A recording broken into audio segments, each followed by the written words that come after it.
Today I'm going to show you a recipe from our book. It's scrambled eggs with cheese. First of all, I start out with 2 eggs. I crack my eggs on the edge of the counter because it usually prevents you from getting shells in there quite as much as compared to doing it on the edge of a bowl. I got the 2 eggs. Then I will take, and I'm turning my pan on to high to start out with. I'm just using a little bit of bacon grease. I prefer bacon grease because it adds really good flavor.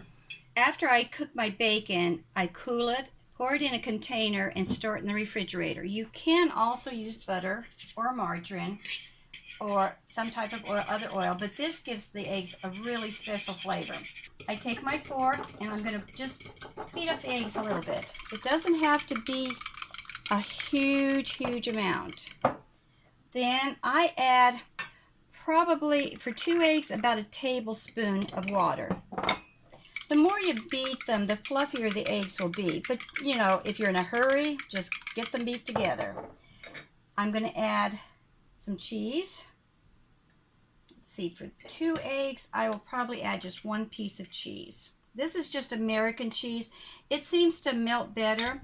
Now, I'm going to turn this down because it's been on high. You don't want to cook ever on high all the time, just to get the pan warmed up. Now I'm turning it way down to a medium heat. See, that was just the right amount for that pan to get good and hot.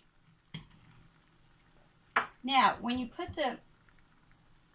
you can season it with whatever you want. I will season it with a little salt. You can put pepper.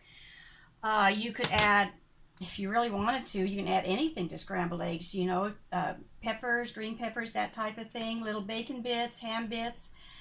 But when you dump it in, don't just immediately start stirring it. If you scramble it really fast while you're cooking it, you don't get as fluffy of an egg.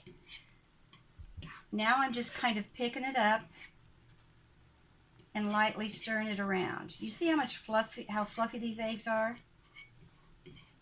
Now, at this point, you can, sometimes I'll take a spoon, or you can take a spatula, it doesn't matter. And I'm trying to get the cheese melted around. Now I'm going to turn this whole thing off.